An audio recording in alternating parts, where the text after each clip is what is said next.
Em 2003, o boxeador profissional e peso pesado campeão Mike Tyson declarou falência com 30 milhões de dólares em dívida, apesar de acumular mais de 300 milhões de dólares ao longo de sua carreira, o que levanta uma grande questão sobre o dinheiro em si, porque grande parte das nossas ações ou nossas motivações na vida tem um desejo ou necessidade de ter o dinheiro.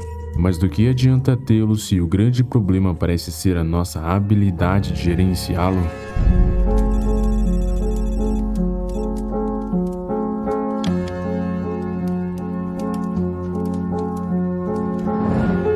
Americans now have the highest credit card debt in history. Translation: You didn't learn anything! Debt is an invisible burden being carried by the country's most vulnerable.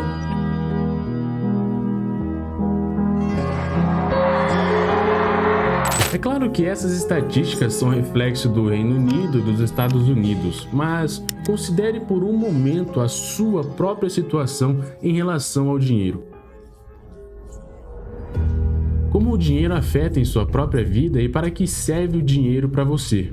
Ele parece entrar em sua vida e ser imediatamente assim que você o tiver. Isso já colocou você em uma situação vulnerável, uma vulnerabilidade que atraiu você para mais perto de um esquema de enriquecimento rápido ou um guru dizendo que você pode ficar rico se você comprar o curso dele. Eu percebo que a nossa percepção sobre o dinheiro às vezes é mais crucial do que a nossa capacidade de gerá-lo, especialmente quando nossos próprios cérebros estão programados de maneira que nos impede de ser financeiramente bem-sucedido. Isso raramente importa se você está ganhando mais de 6 dígitos por ano, mas importa se até o final você não ter nada na conta. Onde está a desconexão disso? É hora de nós resolvermos esse mistério. E não só isso, mas explorar uma melhor estrutura para entender o dinheiro. Uma estrutura muito ensinada em finanças pessoais e muitas vezes não ensinadas na nossa educação formal.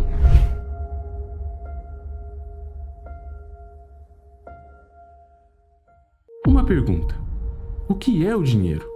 Ou melhor, o que o dinheiro representa? Quando você faz uma compra na Amazon, quando você é pago pelo seu tempo trabalhando em um emprego, qual é o significado do dinheiro nessas situações?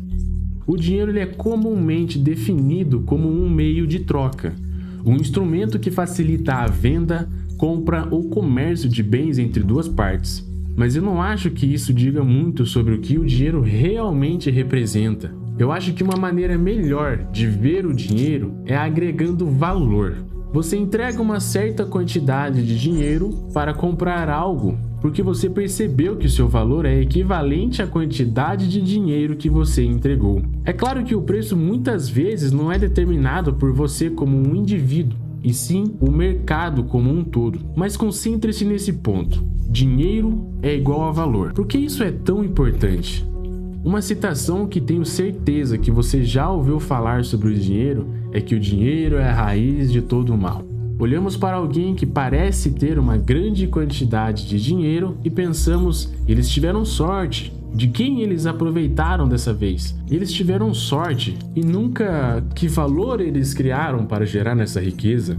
Entendendo que dinheiro é simplesmente valor, e a melhor maneira de entender que dinheiro não é necessariamente um mal e nem torna as pessoas más, com certeza existem coisas como golpistas que tendem a convencê-lo de que o que eles têm para vender vale a pena. Mas isso não diz muito sobre o dinheiro, mas sim a nossa própria moral. O dinheiro ele simplesmente abre suas opções e amplia os seus horizontes. E as escolhas que você faz com esse dinheiro tem tudo a ver com você, com a sua moral. Agora, como que isso muda a realidade de uma pessoa que vive de salário em salário ou alguém que é consumido por dívidas de cartão de crédito? A simples menção de dinheiro é igual a valor, não muda nada. Isso pode me fazer ver o dinheiro de uma forma diferente, mas parte disso é conselho prático. Para responder essa pergunta, vou fazer outra pergunta. Qual é a sua relação com o dinheiro?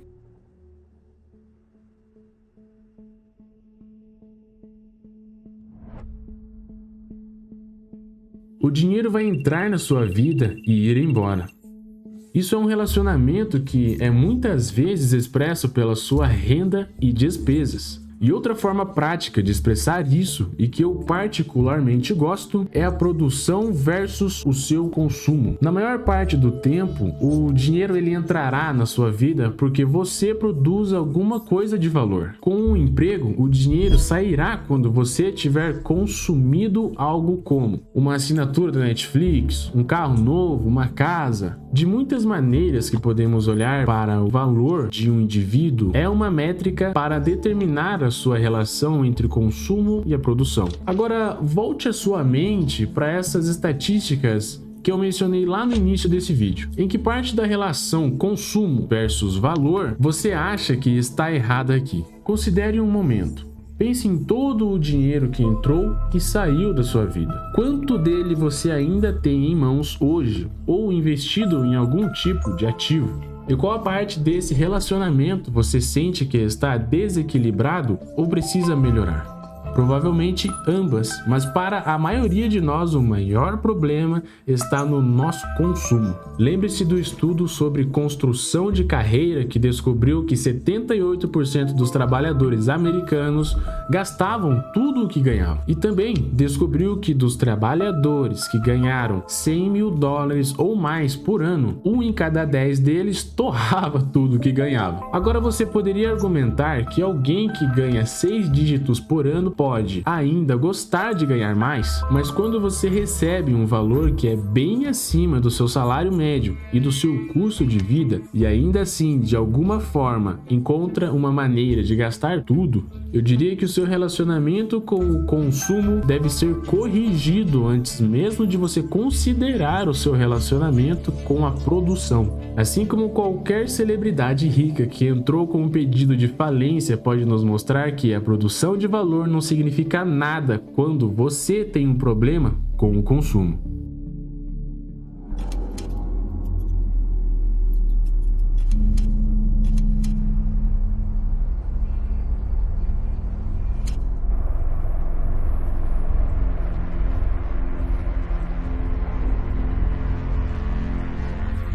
Uma corrida desenfreada, uma autodestruição sem fim ou uma perseguição inútil. Às vezes a corrida dos ratos é confundida com trabalhar das 9 às 5. É uma comparação frequentemente usada por certos indivíduos para culpar você e fazê-lo comprar cursos e livros deles. Mas isso parece extremamente injusto, principalmente porque visa banalizar um trabalho e excluir o fato de que há pessoas que amam ou estão perfeitamente bem com seus empregos ou tem outros compromissos depois das 9 às 5. A verdadeira corrida dos ratos é aquela que você não tem liberdade nenhuma e sempre à beira da falência. É uma sensação constante, como se o momento em que o dinheiro entra na sua vida, ele desaparece imediatamente. E quanto mais responsabilidade você tem, mais perigoso fica esse relacionamento. Pode acontecer a perda de um emprego, um acidente de saúde inesperado ou qualquer circunstância inesperada para esse assunto pode jogar toda a sua posição financeira no lixo. E considerando as consequências mentais de viver com esse dinheiro quase acabando, seu trabalho não se torna mais uma opção, torna-se uma necessidade para manter financiando o seu estilo de vida ou continuar pagando dívidas. Vou citar Tyler Durant, do Clube da Luta.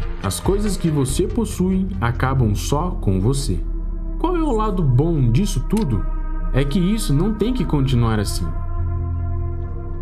O primeiro passo nas finanças pessoais fará com que você se conscientize do seu relacionamento com o dinheiro. Isso geralmente é feito registrando suas despesas mensais, categorizando como moradia, transporte, alimento, lazer e assim por diante. É sobre você se entender como consumidor. Nas finanças comportamentais, esse sentimento pode muitas vezes ser comparado com o efeito avestruz. Qual é a nossa tendência de querer evitar problemas financeiros negativos? É esse sentimento que você tem quando recusa olhar a sua conta bancária depois de uma noitada de bebedeira, temendo o que isso poderia mostrar, e ainda assim, depois de passar dessa fase, é hora de você assumir o controle sobre seu comportamento como consumidor. Isso muitas vezes envolve a ideia de fazer um orçamento, dedicando a cada mês quanto você pretende gastar em uma dessas categorias e cumpri-las. É sobre olhar sistematicamente para o que você consome e encontrar maneiras pelas quais você pode minimizar essas coisas para, em última análise, viver com menos do que ganha. Em outras palavras, ter um estilo de vida que ainda te deixa com dinheiro suficiente para poupar e investir de uma forma ou outra. Também é importante notar que antes de você decidir investir, uma das práticas mais comuns nas finanças pessoais é manter um fundo de emergência, uma quantidade específica de economia que você guarde em caso de emergência. Este fundo normalmente aguentaria 3 a 6 meses de despesas. A ideia, porém, é viver embaixo do que você ganha. Caso contrário, por que escolheríamos viver um estilo de vida que não podemos pagar ou que nos coloca em perigo financeiro? Eu poderia fazer um vídeo inteiro sobre nossos preconceitos cognitivos. O efeito avestruz é apenas um dos quais pode afetar sua situação financeira. Então há desconto exagerado.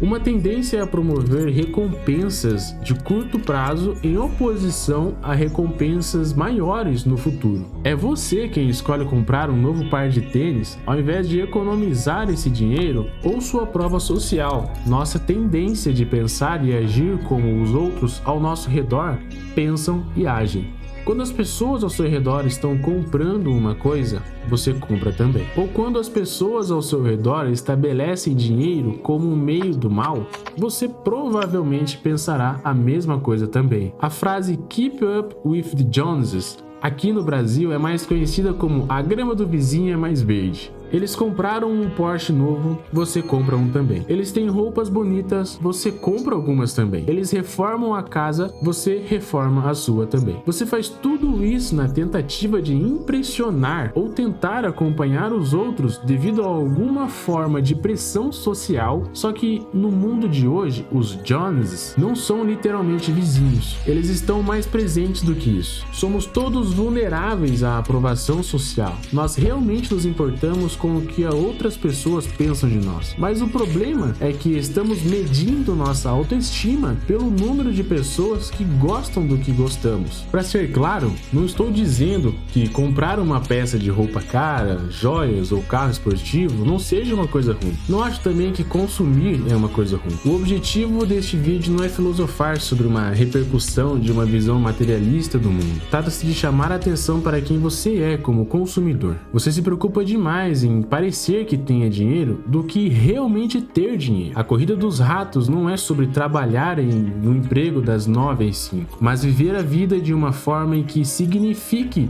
que você está perseguindo uma coisa maior, seja um salário ou um bem material, de modo que os seus maiores objetivos de vida e ambições são colocados em segundo plano para continuar essa corrida. Uma lista e manter o controle de suas despesas provam repetidamente que funcionam e tiram você dessa corrida. É divertido falar sobre ganhar dinheiro ou imaginar ter tanta riqueza quanto possível, mas qual é o ponto em que a sua relação com o dinheiro como consumidor significa perder tudo ou ter que trabalhar sem parar para ficar bancando esse seu estilo de vida? Essa é a verdadeira corrida dos ratos. Mas, dito isso, vamos falar agora sobre ganhar dinheiro.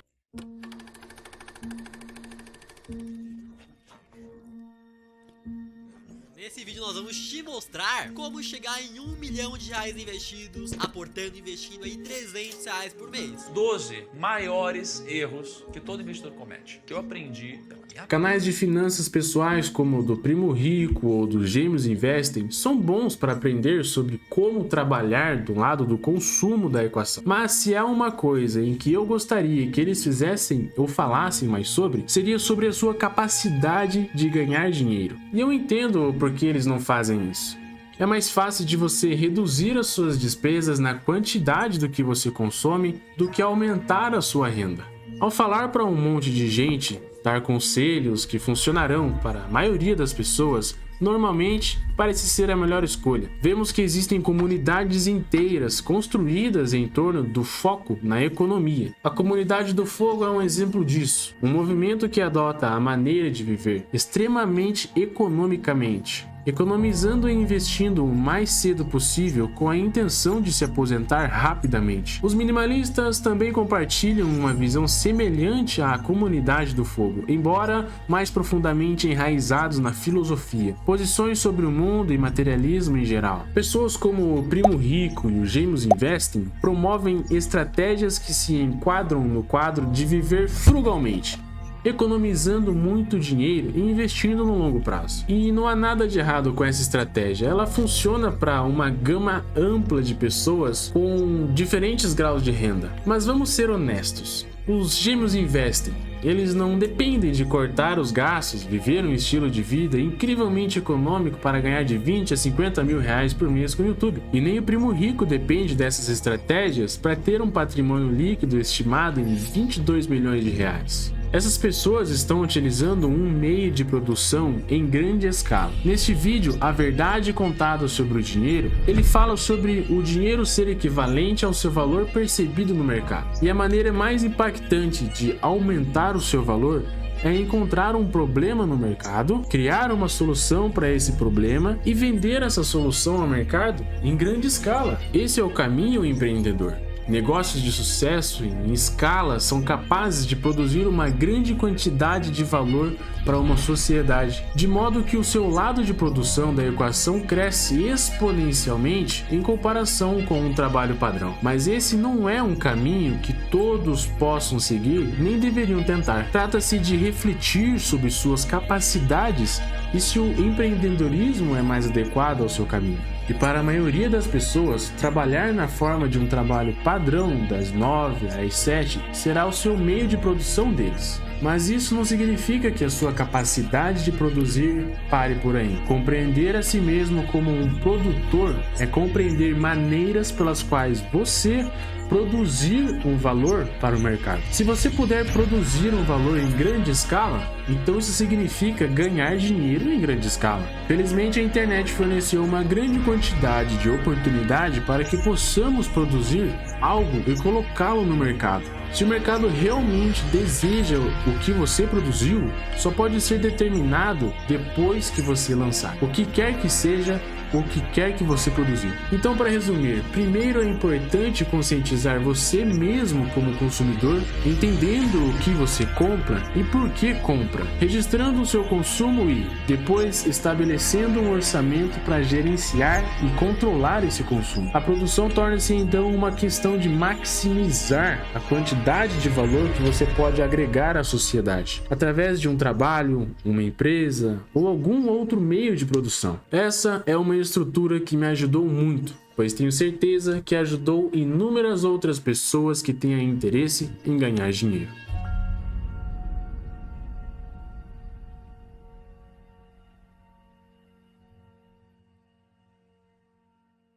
Oi para você. Antes de você clicar no próximo vídeo ou rolar para baixo, eu gostaria de agradecer a você que assistiu até aqui, porque se chegou até aqui eu tenho certeza que eu consegui agregar algum valor a você e a sua vida com relação ao dinheiro. Convido você a clicar no botão de se inscrever aí embaixo e curtir se quiser ver mais conteúdos como esse. É gratificante demais passar uma mensagem assim em forma de um documentário e em grande escala por estar na internet. E eu acabo aprendendo muito com isso também. Deixe um comentário aí embaixo, compartilhe se você puder e eu te vejo no próximo vídeo.